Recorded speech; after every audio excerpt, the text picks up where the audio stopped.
एक दिन लाला जी की पत्नी बहुत बीमार हो जाती है। लाला जी अपनी पत्नी से बहुत प्यार करते थे। उन्होंने अपनी दुकान को 3-4 दिन के लिए ताला लगा दिया और घर आकर अपनी पत्नी से कहा, देखो सुधा, बस बहुत हुआ। मैं समझता हूँ तुम्हारी बीमारी। डॉक्टर ने कहा है बस 1 हफ्ता आराम करोगी तो तुम बिल्कुल भली चंगी हो जाओगी। और हाँ, घर का सारा काम अब मैं देख लूँगा। तुम बस आराम करो, ठीक है? ये आप कैसी बातें कर रहे हो? मैं पहले से ठीक हूँ, दवाई खा रही हूँ, धीरे धीरे आराम भी आ जाएगा। आप अपना नुकसान मत कीजिए लाला जी, दुकान जाइए। मैंने कह दिया ना सुधा, आज से तुम पलंग से नहीं उठोगी। जो भी घर का काम है मैं खुद करूँगा। लाला जी को अपनी पत्नी को प्यार जताने का ये अच्छा मौका मिला था। यूं तो लाला जी के पास पैसे की कोई कमी नहीं थी, वो नौकर चाकर रखकर भी ऐसा कर सकते थे, लेकिन वो चाहते थे कि वो ये सारा काम खुद करे। अरे बाप रे बाप सुधा, पूरे आंगन में झाड़ू लगा कर आ रहा हूँ। कैसे करती हो तुम ये सब? आप ये क्या कर रहे हैं? लोग देख लेंगे। अरे छोड़िए ना। अरे सुधा, जाओ ना, लेट जाओ। मेरा घर है, लोग क्या कहेंगे? अरे तुम बीमार हो, आराम करो। मैं अभी नाश्ता बना कर लाता हूँ। लाला जी को खाना बनाना बिल्कुल नहीं आता था। वो खाना बनाने की एक किताब बाजार से खरीद कर लाते हैं और उसे देख देख कर जैसे तैसे खाना बनाते हैं। 1-2 दिनों तक तो लाला जी कच्चा खाना ही बना पा रहे थे, लेकिन जल्द ही उन्हें खाना बनाना आ गया। आज तो आपने बहुत स्वादिष्ट खाना बनाया है जी। कल की रोटियां तो कच्ची थी, मगर मैंने कुछ कहा नहीं। सच कह रही हूँ, आज का खाना बहुत स्वादिष्ट है। यही तो मैं चाहता हूँ, तुम भली चंगी हो जाओ। काम का क्या है, 2 दिन बाद भी दुकान खोलूंगा तो अच्छी चलेगी। हमारी बरसों की पुरानी मेहनत है। भला अगर शरीर ही ठीक ना हो तो काम का क्या करूँगा? तुम्हारी सेहत ठीक रहनी बहुत जरूरी है सुधा। उनकी पत्नी बहुत प्रसन्न हुई। जल्द ही वो बिल्कुल ठीक हो जाती है। वो घर में पूजा अर्चना करने के लिए एक पाठ रखवाती है और उस पूजा का प्रसाद दोनों पति पत्नी मिलकर बनाते हैं। तब पंडित जी कहते हैं, अरे वाह लाला जी, आपके यहाँ का प्रसाद तो साक्षात देवी को पसंद आए ऐसा बना है। मान गया, आपकी सेवा भावना बहुत अच्छी है। लाला जी और उनकी पत्नी खुशी खुशी जीवन जीने लगे। मिट्टी का गधा। राजू के पिताजी शहर में काम करते थे। एक दिन वो 2 दिन की छुट्टी लेकर गांव वापस लौटते हैं और अपने बेटे राजू के लिए एक बहुत ही सुंदर प्लास्टिक का खिलौना लेकर आते हैं। राजू को खिलौना बहुत पसंद आता है। उसके पिताजी 2 दिन के बाद फिर से शहर लौट जाते हैं। राजू सारा दिन उस गधे से खेलता था। माँ, देखो ना, ये गधा कितना खूबसूरत है। पिताजी मेरे लिए बहुत अच्छा तोहफा लाए हैं। ये खिलौना देख देख कर मैं सारा दिन खेल सकता हूँ। अच्छा, चला के खाना खा ले, कल फिर से खेल लेना। राजू अपने गधे के साथ सो जाता है।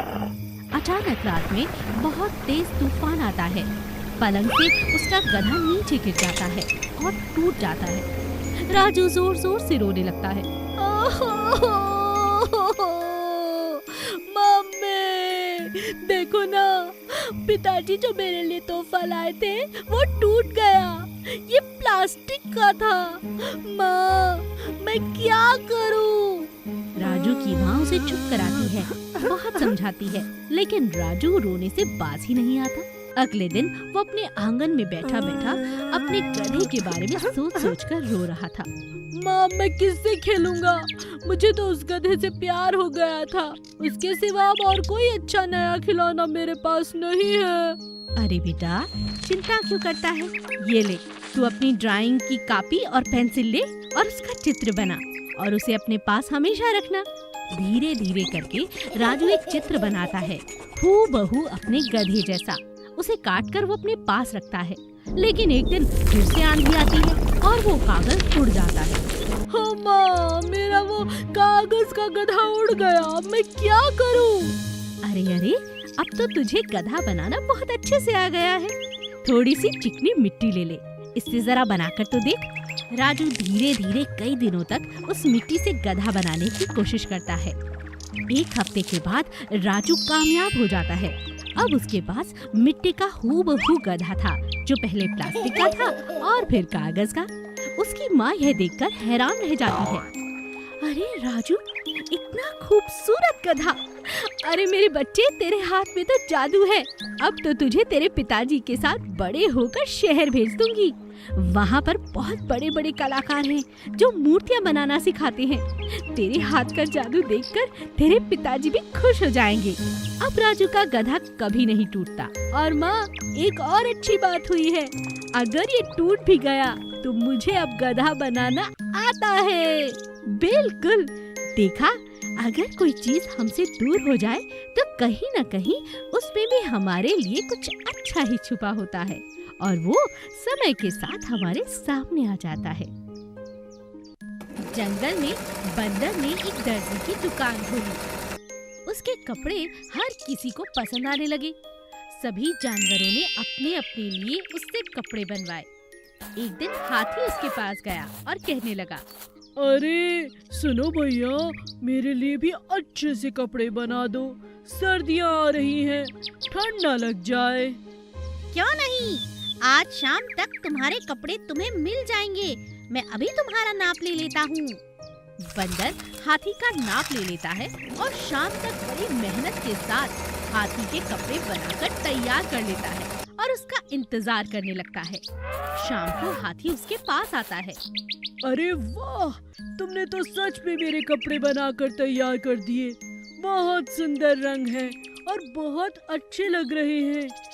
जानते हो हाथी भाई, इतना समय तो मुझे किसी भी जानवर के कपड़े बनाने में नहीं लगा जितना तुम्हारे। मैं तो बहुत थक गया। ये बात सुनकर हाथी उससे कहता है, अरे तो परेशान क्यों होते हो? चलो बैठो मेरी पीठ पर, मैं तुम्हें जंगल की सैर कराए देता हूँ। तुम्हारी थकावट मिट जाएगी। हाँ, ये अच्छा तरीका है। बंदर हाथी की पीठ पर बैठ जाता है और वो पूरे जंगल की सैर करते हैं। कुछ दिनों के बाद हाथी फिर से बंदर के पास आता है और कहता है, अरे बंदर भाई, एक बहुत बड़ी मुसीबत आ गई है। मुसीबत? कैसी मुसीबत? बताओ बताओ, शायद मैं तुम्हारी मदद कर सकूं। वो देखो ना, मेरे कपड़े कितने मैले हो गए हैं। ये कैसे धुलते हैं? मुझे तो कपड़े धोने नहीं आते। तो तुम चाहते हो कि मैं तुम्हें कपड़े धोना भी सिखाऊं? हाँ तो क्या हुआ, तुम मेरे दोस्त नहीं हो क्या? ये बात कह के तुमने मेरा दिल जीत लिया। तो चलो तालाब के पास।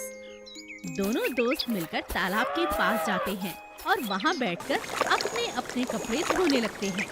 ये देखो, अब मैं तुम्हें सिखाता हूँ। इस तरह से कपड़े लो, पानी में डुबो, साबुन लगाओ और इन्हें मलो। इनसे सारी मैल को बाहर निकाल दो।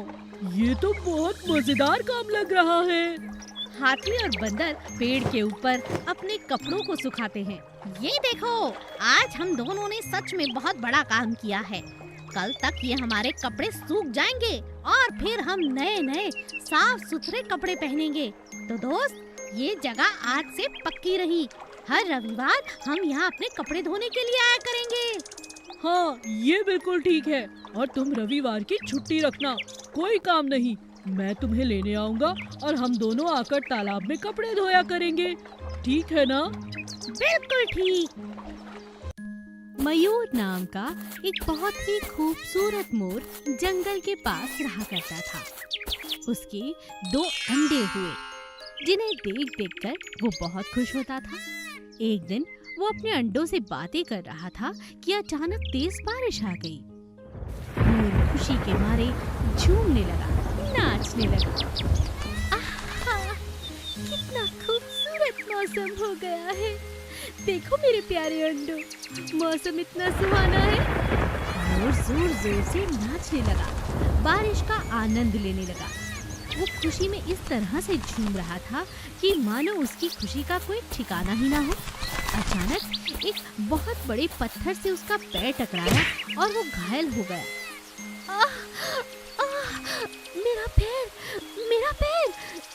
इतना बड़ा पत्थर ये यहाँ किसने रखा? मेरे पैर पर इतना बड़ा घाव। ओह भगवान, बहुत दर्द हो रहा है और ये बारिश भी रुकने का नाम नहीं ले रही। क्या करूं? मोर अभी तकलीफ से करा ही रहा था कि अचानक सामने से हाथी ने उसे कराहते हुए सुना और उसके पास आया। तभी अचानक बारिश भी बंद हो गई। हाथी ने कहा, अरे मोर, तुम्हें क्या हुआ? इस तरह से घायल हो? तुम्हारा तो बहुत खून बह गया है। आओ, मैं तुम्हें दवा लगा देता हूँ। हाँ ठीक है, चलो। लेकिन जैसे ही मोर ने खड़े होने की कोशिश की, वो फिर से धड़ाम से गिर गया। ओह नहीं नहीं हाथी भाई, उठना बहुत मुश्किल है। मुझे तो अपने अंडों की फिक्र हो रही है। नाचते नाचते मैं बहुत दूर आ गया हूँ। मेरे दोनों अंडे अकेले होंगे। तूफान का मौसम है, कहीं उन्हें कुछ हो ना जाए। मुझे बहुत चिंता हो रही है। मयूर मोर, तुम चिंता मत करो, कोई उपाय जरूर निकालते हैं। हाथी बहुत सोचता है और बहुत सोचने के बाद अपनी सूंड से मयूर मोर को अपनी पीठ पर बिठाकर उसके घर तक ले आता है। दोनों अंडे बिल्कुल सुरक्षित थे। ओह, शुक्रिया शुक्रिया हाथी भाई, आज इस मुसीबत की घड़ी में तुम मेरे बहुत काम आए हो। मेरे अंडे अकेले रह जाते और इसी बात का मौका उठाकर जरूर कोई जंगली जानवर मेरे अंडों को खा जाता। अब तुम यहीं ठहरो, अभी तुम्हारे लिए जड़ी बूटी लाता हूँ। उसे लगाने से सुबह तक तुम्हारा पैर एकदम सही हो जाएगा। आगे आगे तुम्हें अपने अंडों का ख्याल रखना है। जब बच्चे आएंगे तो उनकी भी तो खातिर करनी है ना, और मैं हूँ ना उनका मामा, उनको सुरक्षा देने के लिए। तुम यहीं ठहरो, मैं अभी आया। हाथी जल्दी से जाकर जड़ी बूटी लाता है और मोर के पैर पर लगा देता है। मोर उसका शुक्रिया अदा करता है और अपने अंडों को बड़े प्यार दुलार से अपनी बाहों में लेकर वहीं सो जाता है। हमें मुसीबत में हमेशा सबकी मदद करनी चाहिए।